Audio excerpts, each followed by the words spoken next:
All right, so the first thing that we're gonna do here is I'm gonna cut some lines here, and we're gonna find the studs, and I'm going to mark like right here on one of the studs, and we're gonna cut the drywall on the stud, and then I'm gonna cut the drywall back about, I'd say 6 inches underneath the, maybe 4 to 6 inches underneath the crown molding up there, just to allow me to be able to patch that wall back up. And then we're gonna come down in this corner all the way to the corner, I think, and cut it out there. And we're gonna basically take out all the drywall in this area here. We'll pull the baseboard off. We'll take it all the way down to the base. Sorry, my kid's a little loud, but basically a window is gonna go here, and then the other window is gonna go next to it. It's gonna basically be just like these windows here, and then there's a, I don't know if you can see that on the camera. I guess you can. Let's turn the camera a little bit there.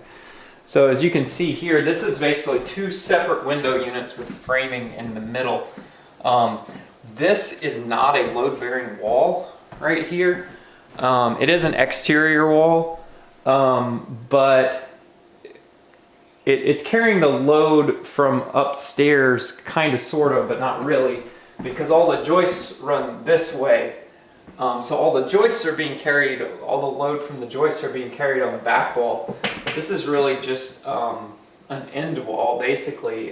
It's not really carrying any load from the upstairs other than the upstairs wall. I will put headers and stuff over these windows, but this wall is not carrying a ton of load compared to that wall. So we'll go ahead and start. I've already pulled the outlet covers off. I've moved our kitchen table. This is a very, very, very old table right here. And we'll go ahead and cut everything out. So that's the first step.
Alright, so got my layout figured out here.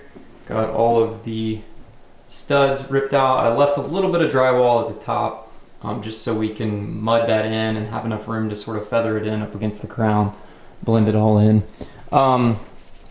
So here's my layout. I had to come over here, and we have this existing stud in the wall here. And what I'm actually gonna do is we're going to put in a, this will be the new king stud. So we're gonna come over, this is gonna become a cripple here. A cripple stud is gonna sit underneath the sill piece. So that's gonna be a king. This is gonna be a jack to support our header above. And then here from this jack point over to this jack is a 37-inch rough opening. So our window is right at 36 inches wide, give or take about maybe 1/8 to 1/4 of an inch, with the plastic fin and all that stuff. So we'll give ourselves a 37-inch RO. That'll give us enough room to air seal it around the perimeter with a little bit of of foam here. And so we have our jack here, we'll have our king stud in the middle, and then we'll have another jack beside it to support the other header. And then we have another 37-inch RO, which will stop right here at a jack here. Obviously I'll put a cripple right here. I just haven't marked that. And then now this particular stud that's already in the wall will become our new king stud, and we'll mount that in. So, and that'll give us just enough room. Once we put our trim, our molding on the side, it'll actually just barely touch this, this switch here. Honestly, this switch is pointless. So the idiot electrician who wired our house put a 3-way switch in the kitchen. There's one switch there, or I guess a 2-way switch, right? There's one switch there and one switch there, but it's retarded because you come into the most common entry point to our kitchen is right there. You'd think they would have put a switch over there, but no, you have to walk through the kitchen either there or here to turn the lights on.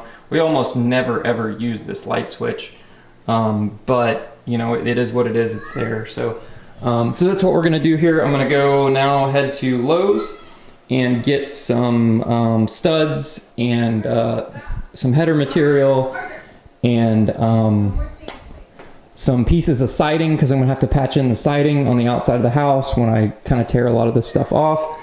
So we'll go get all those materials and get ready to roll. So that's that. And then this outlet's not a big deal. What I'm gonna actually do is pull this wire back out of the way. It is a little high there, so I'm gonna have to cut the drywall out here and feed it down through a lower hole.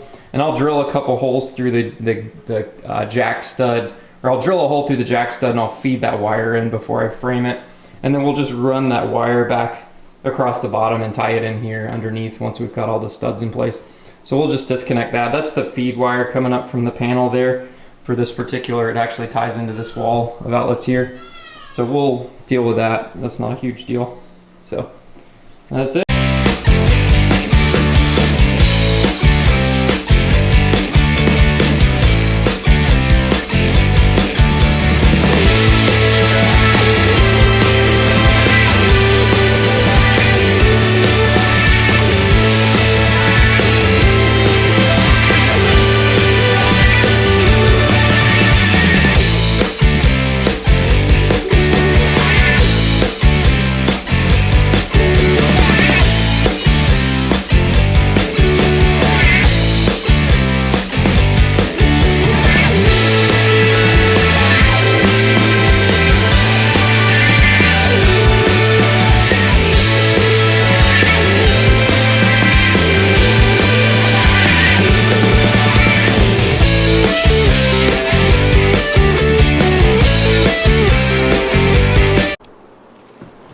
Alright, so I had to take a little pause there for a second. Let's adjust this camera here. Take a little pause there for a second. Just got another house under contract. That's good news. So what I'm doing here is I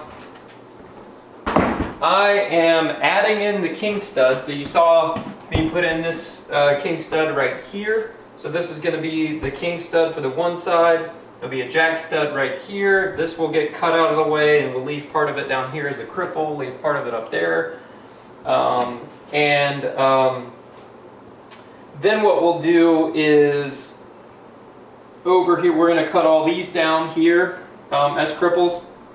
This is the new king stud, so there's going to be a king stud between the two windows with a jack on either side. So we'll have a jack on either side of this. The jack stud supports the header, and the king stud goes from top to bottom. So we got our other king stud here, and then this stud that's already here is going to be the king stud for the other side, and then we'll put a jack on the side of this one, and that should take care of that one. So now we need to what was I doing? Oh, I need to screw this this king stud in here. Screw it and nail it in. Sticking out a little bit there, but it is in place. And we checked it for plumb, and it looks pretty good on plumb. It does need to come this way just a little bit. Alright, so we'll check that. And that side, it was plumb a minute ago. What the hell happened? Oh, it's plumb. I was checking on the wrong side. Alright, so that's pretty. It's got a bow in it. Alright, so if we check it right there, that looks pretty good. Check it up there, it looks pretty good. We'll check it down here because it's got a little bit of a bow in it right here. So, because of that bow, we'll check it here, and that looks pretty plumb there. So we are in good shape. We'll go ahead and screw this off. I'm using some GRKs here, some 3 1/8 inch number 10 GRKs. And then I'm just drilling a pilot hole in here just because it's a tight space. It'll make it a little bit easier to get in place.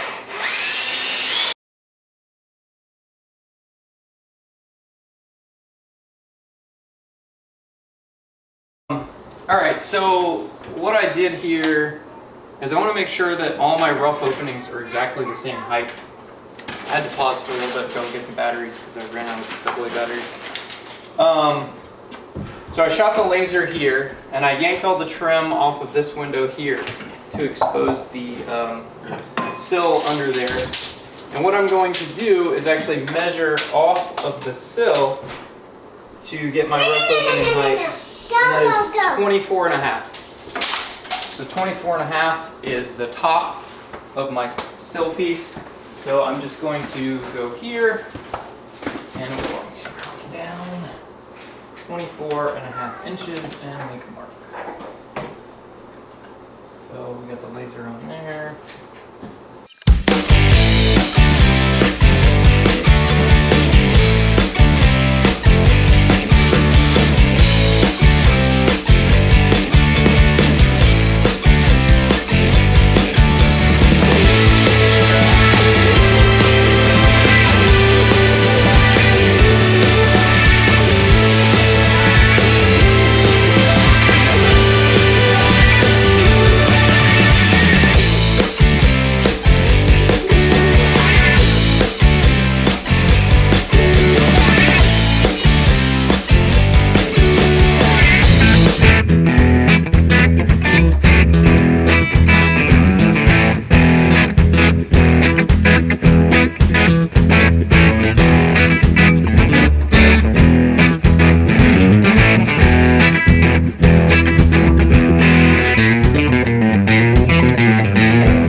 Alright, so I took the trusty $20 Harbor Freight oscillating multi-tool I've had for, God, probably 10 years now, and got a Bosch wood blade on that, and basically just doing, I rough cut everything with the reciprocating saw, and then now I came in and flush cutted all the sheathing back with the multi-tool all the way around the edge here. And then now what I'll do is I have to take some measurements, and there's going to be some calculations, and I'm actually going to cut back the siding a certain distance, because what I'm going to do is I got to leave room for the window flange to get nailed on, and then that's going to get covered with a cellular PVC 1x4 that will fit inside the integral J-channel nailing or siding flange on the siding. It'll tuck up underneath that, and then we'll run a bead of sealant down the side, and that'll all seal it out. And then we'll also put a head flashing up here above the trim so that any water that comes in will go down and over and around it. So now we got to work on this window, cutting this out, rough cutting this, and then we can start working on cutting all the siding back.